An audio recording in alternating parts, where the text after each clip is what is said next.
પણ દર્શન બ્રહ્મનું દર્શન છે. માનો કે એક પ્રમાણ છે અમારી આંખનું, પણ અમે જોઈએ છીએ તો આંખનું એક પરિમાણ છે, માપ છે, જેને કહીએ આકાશ વિશાળ છે. વિશાળ આકાશ છે, પણ તમે ઘરમાં રહીને તમારી બારી છે એ બારી 4 ચોગઠા વાળી બારી છે, અને એ બારીમાંથી આકાશ તમે જોવો તો તમને આકાશ કેવું દેખાય? બારીના માપનું જ દેખાશે. જેવી બારી છે એ બારીના માપનું જ તમને આકાશ દેખાવાનું. બારી ગોળ હશે તો આકાશ પણ ગોળ. જેવી બારી હશે એવું આકાશ દેખાશે તમને. જુઓ છો તો આકાશને, પરંતુ ભૂલ થાય છે. ભૂલ બારી ભૂલ આપે છે. ઘણા એમ કહેતા હોય કે અમને પરમાત્માના દર્શન કરવા જ, પરમાત્માનો અનુભવ લેવો જ. તો ઘણા મહાપુરુષો એમ કહે કે પરમાત્માનો અનુભવ લેવો હોય તો ઘરમાંથી બહાર નીકળ. ને કોઈ એમ કહે કે ના, ઘરમાંથી બહાર નહીં નીકળીએ, અહીં જ અમને દર્શન કરાવો. સંભવ નથી, સંભવ નથી.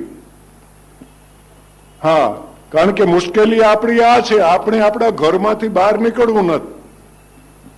સંતો મહાપુરુષો એ જ પડકાર, તારે જો બ્રહ્મના દર્શન કરવાય, પરમાત્માના દર્શન કરવાય, અથવા તો હું કહું કે આકાશ જેવું છે એવું દર્શન કરવા હોય તો ખુલ્લામાં આવ. તો આપણે કે નહીં, ના, આઈને અહીં કરાવ. ઘરમાં તો સંભવ નથી. જેવું આકાશ છે એવું દર્શન કરવા હોય તો ઘરની બહાર નીકળવું પડે, આપણો આગ્રહ છોડવો પડે. એવી જ રીતે અમારે જો પરમાત્માની અનુભૂતિ કરવી હોય તો અમારે આ ઘરમાંથી બહાર નીકળવું પડે. ને ઘરમાંથી જ્યાં સુધી આ ઘરમાંથી બહાર ન નીકળીએ, આનો અહંકાર ન તોડીએ, ત્યાં સુધી વ્યાપક વિભૂ તત્વ જે બ્રહ્મ છે ને એ બ્રહ્મનો અનુભવ ત્યાં સુધી ન થાય. ત્યાં સુધી ન થાય. પરંતુ સારા એ સંસારની અંદર આ જે કાલ છે એ વિપરિણામનો હેતુ છે કે દરેક પદાર્થોને કાયમને માટે જીર્ણ કરે. અમે તો એમ માનીએ છીએ, જેવી રીતે શંકરાચાર્યજી મહારાજે ચરપટ પંજરિકા સ્તોત્રની અંદર પણ એક એને શ્લોક આપ્યો છે. દિનમપી રજની સાયં પ્રાત શિશિર વસંતો પુનરાયાત કાલઃ ક્રીડતી ગચ્છત્યાયુ સ્તદપી ન મુંચ્યત્યાશાવાયુ ભજ ગોવિંદમ ભજ ગોવિંદમ ગોવિંદમ ભજ મૂઢમતે ગોવિંદમ ભજ મૂઢમતે. શંકરાચાર્યજી મહારાજ પણ કહે છે, દિનમપી રજની સાયં પ્રાત. દિન ગયો, રાત આવી, રાત ગઈ, હવાર પડ્યું, હાંજ થઈ. શિશિર વસંતો પુનરાયાત. અમારી એક જે ઋતુ, જે બે મહિનાની ઋતુ હતી, એ પણ એકની એક ચાલી ગઈ, ફરીને એ આવવા માંડ્યા. શિશિર વસંતો પુનરાયાત, ફરીને આવવા માંડ્યા. કાલ ક્રીડતી ગચ્છત્યાયુ. જેવી રીતે છોકરું રમતું હોય, દળે ક્રીડા કરતું હોય, એવી રીતે કાલને માટે તેઓ આ રમત છે. આપણે બધા દડા, આપણે બધા દડા, એને ઠીક લાગે એ બાજુ ઉછાળે, આ યોનીમાં નાખી દે, આ યોનીમાં લાખે. અને આપણે એમ થાય કે મારો દીકરો મરી ગયો, મારું ફલાણું મરી ગયો, મારો બાપ મરી ગયો, મારી મા મરી ગઈ. પછી એ તો કાલની તો ક્રીડા છે, એને હરખોગ નથી થતો આપણું કોઈ ગુજરી જાય તો. ના ના, કાલ તો કાલનું કામ કર્યા કરે. એ તો એની ક્રીડા છે, એક રમત છે. એને કોણ નાનું અને કોણ મોટું, એને કોણ વૃદ્ધ થયું, કોણ જુવાન છે, કોણ બાળક છે, કોણ ગર્ભમાં છે. ગર્ભમાં હોય તો ગર્ભમાં, જન્મવું તો જન્મવું. જે સમયે નિમિત્ત આવ્યું તો પકડી લે.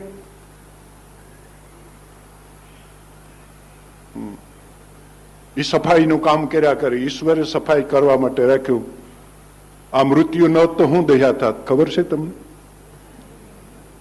આમાંથી કોઈ જીવ મરત નહીં તો દયા હું થાત? આ દયા આમાં હજી તો આ એટલું બધું થાય તોય પણ આમાં હામતા નથ બધા આખાને. દયા કેવી થઈ જાય? હાલત બગડી જાય એ તો ઠીક છે, બધી સમતુલા જળવાઈને રહીશ. એટલા માટે જ દરેક જીવોનું જીવ જીવસ્ય જીવનમ, ભગવાને કેવી સરસ રચના કરી નાખી. જીવ જીવસ્ય જીવનમ, સમતુલા જાળવવા માટે જીવને જીવનો ખોરાક બનાવી દીધો. જીવ ખાઈને જીવ જીવે. જીવ જીવસ્ય જીવનમ, જીવને જ પોતાનો આહાર બનાવીને ખોરાક બનાવીને જીવ જીવથી જીવે. સમતુલા જળવાઈ રહીએ. પરંતુ ક્યારેક ક્યારેક અમે છે ને કુદરતના કાયદામાં જયારે હાથ નાખવા જાય ને ત્યારે દુઃખી બહુ થાય. દુઃખી બહુ થાય. એટલા માટે દિનવપી રજની સાયમ પ્રાત શિશિર વસંતો પુનરાયાત, ફરી ફરીને આવે. વર્ષ પૂરું થાય એટલે અમારા ધીરા ભક્તે એક બહુ સુંદર આને માટે એને એક શબ્દની અંદર ધીરા ભક્તે બહુ કીધું, પોતાના મનને કીધું.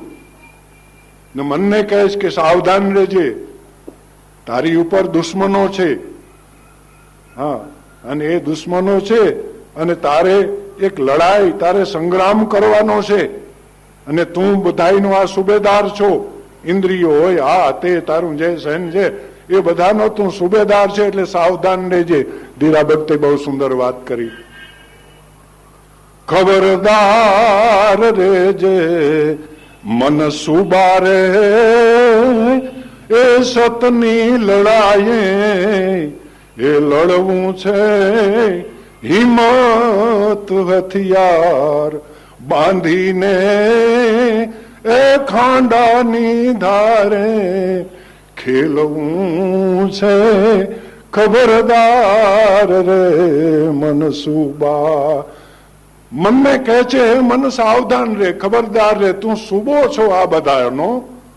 હે, એટલે તારી નીચે આ બધા હાલવા વાળા છે. તારી હકુમતમાં તું જેમ એને ખાડામાં નાખવા હોય તો પણ તું નાખ અને ઉદ્ધાર કરું મન એવ મનુષ્યાણામ કારણમ બંધ મોક્ષયો.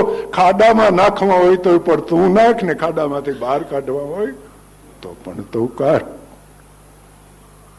તો એ કે છે ખબરદાર રે મન સુબા, સતની લડાઈએ લડવું છે. હિંમતના હથિયાર બાંધીને ખાંડાની ધારે ખેલવું છે. આ જે ખાંડાની ધારે ખેલવાનો અર્થ ધીરા ભગત એમ કહે કે સતની લડાઈ લડવામાં હિંમત જોઈએ, બાકી બીજા કોઈ શસ્ત્રો કે બીજું કઈ કામ નહીં લાગે. એમાં જેની પાસે હિંમત છે, જેની પાસે સાહસ છે, જેની પાસે શ્રદ્ધા છે, એ જ આમાં ઠેકડો મારે, બાકી બીજાને મારવો બહુ મુસીબત છે. આમાં તો સાહસ જોહે. પછી પાછું વળીને જોવાનું ન હોય કે આ શું થાય. ના ના, ભવિષ્યનો વિચાર કરો કે આમ થાય, આમ થાય, આમ કરી તો આમ થાય. ન થાય તમારાથી, બાકી કરવું જ. બસ આ વાત આવે અને કૂદકો મારો, પછી જે થવાનું હોય તે થાય. કદાચ અજ્ઞાતમાં ડૂબકી છે, લાધી જાય તો લાધી જાય, નહીતર ક્યાં છે કઈ હતું આપણી પાસે છે? હું તમારા હાથમાં આવ્યું.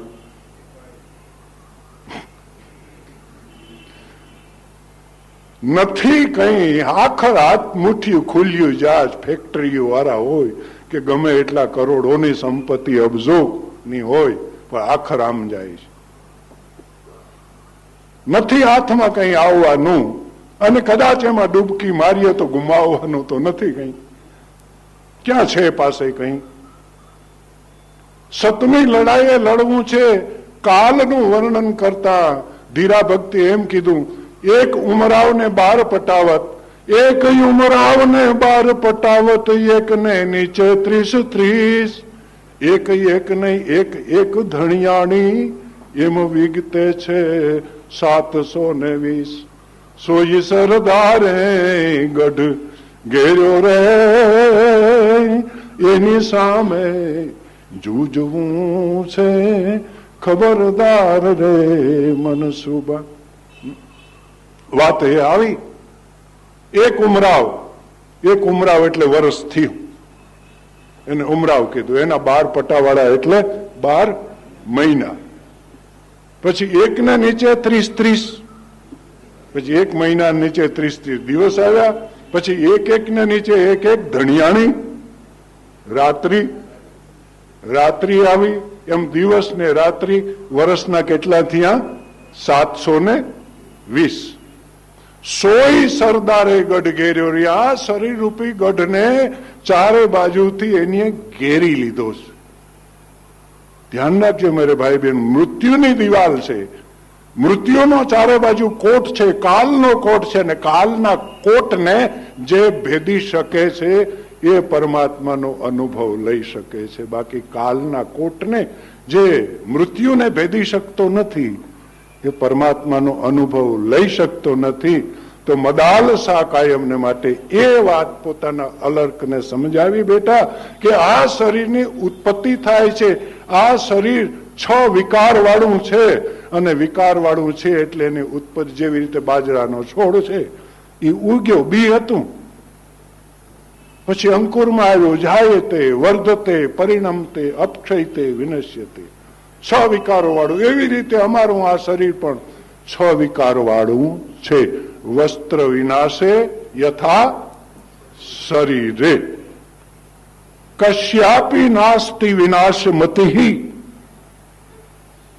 એમ મદાલસાઈએ કીધું છે અલર્કને કે આવું નાશવંત છે જે શરીર આવું નાશવંત છે, તો એની અંદર તને આવી બીધું કેમ થાય કે હું પણ મરું છું? કશ્યાપી નાસ્તિ વિનાશમતી. જે વિનાશી પણ આમ વિનાશ છે, જેનો વિનાશી છે, એની અંદર તું પણ એમ માનવા લાગ્યો કે મારો પણ વિનાશ છે? તો આવી જે તને મતિ આવી, કશ્યાપી નાસ્તિ વિનાશમતી, અને શરીરની કઈ રીતે રચના થઈ છે એ પણ આગળ સમજાવે છે. કર્મ રચિત ત્રિદેહ વિનાશી. કર્મથી રચાયેલું સ્થૂળ, સૂક્ષ્મ અને કારણ 3 પ્રકારનું શરીર છે, એ પણ વિનાશવાળું છે. કઈ તે કર્મ શું છે એ વિશે પણ વિચાર કરશું. આજે મારા પલ્લવી આવો 2 કીર્તન સંભળાવો તમે. ગુરુના પદે મારી પ્રીતિ હજો, એવા ગુરુના પદે મારી પ્રીતિ હજો, એવા ગુરુના પદે મારી પ્રીતિ હજો, એવા ગુરુના પદે મારી પ્રીતિ હજો. કુણા કાળ જાની કોર એનું આસન થજો, કુણા કાળ જાની કોર એનું આસન થજો, એવા ગુરુના પદે મારી પ્રીતિ હજો, એવા ગુરુના પદે મારી પ્રીતિ હજો. જે છે પરબ્રહ્મના જ સ્વરૂપ સમા, જે છે પરબ્રહ્મના જ સ્વરૂપ સમા, વ્યાપ્યા વ્યોમધરા આખા બ્રહ્માંડમાં, વ્યાપ્યા વ્યોમધરા આખા બ્રહ્માંડમાં, એવા ગુરુના પદે મારી પ્રીતિ હજો, એવા ગુરુના પદે મારી પ્રીતિ હજો. એને માત કહું એને તાત ગણું, એને માત કહું એને તાત ગણું, સ્નેહી મિત્ર સખા કે ધન રે ઘણું સ્નેહી મિત્ર સખા કે ધન રે ઘણું એના ગુણને સદા મારી ભાષા ભજો એના ગુણને સદા ભાષા ભજો કુણા કાળ જાની કોર એનું આસન થજો કુણા કાળ જાની કોર એનું આસન થજો એવા ગુરુના પદે મારી પ્રીતિ હજો એવા ગુરુના પદે મારી પ્રીતિ એણે સાચી સહાય છે મુજને કરી એણે સાચી સહાય છે મુજને કરી શીળી છાયડી રણના પ્રવાસે ધરી રણના પ્રવાસે ધરી એની કૃપા પામી મન મારું શાંતિ સજો એની કૃપા પામી મન મારું શાંતિ સજો કુણા કાળ જાની કોર એનું આસન થજો કુણા કાળ જાની કોર એનું આસન થજો એવા ગુરુના પદે મારી પ્રીતિ હજો એવા ગુરુના પદે મારી પ્રીતિ કેવી પ્રેરણાની માળા એણે મુજને ધરી કેવી પ્રેરણાની માળા એણે મુજને ધરી દુર્યોધનની જેમ જતને વળી જેમ જતને વળી એને કાજે હૈયું હેત મારું સગળું તજો એને કાજે હૈયું હેત મારું સગળું તજો કુણા કાળ જાની કોર એનું આસન હજો કુણા કાળ જાની કોર એનું આસન હજો એવા ગુરુના પદે મારી પ્રીતિ હજો એવા ગુરુના પદે ધરી દીધું બધું મેં તો એને હવે ધરી દીધું બધું મેં તો એને હવે એના વિનાનું બીજું રૂચે ના મને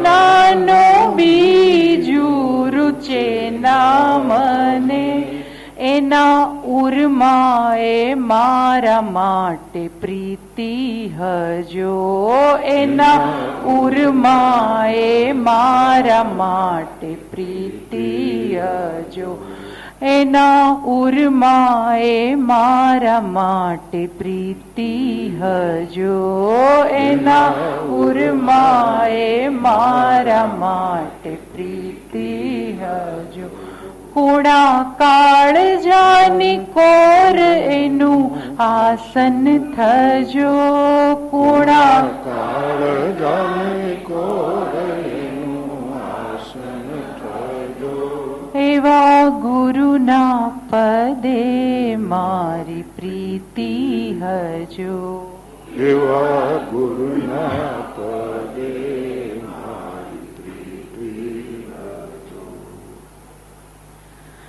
તંબુરાનો તાર જો વાગ્યો રે, સૂતો મારો જીવડો જાગ્યો રે, હવે રંગ રામનો લાગ્યો રે. તંબુરાનો તાર જો વાગ્યો રે, સૂતો મારો જીવડો જાગ્યો રે, હવે રંગ રામનો લાગ્યો રે. તંબુરાનો તાર જો વાગ્યો રે, સૂતો મારો જીવડો જાગ્યો રે, હવે રંગ રામનો લાગ્યો રે. તંબુરાનો તાર જો વાગ્યો રે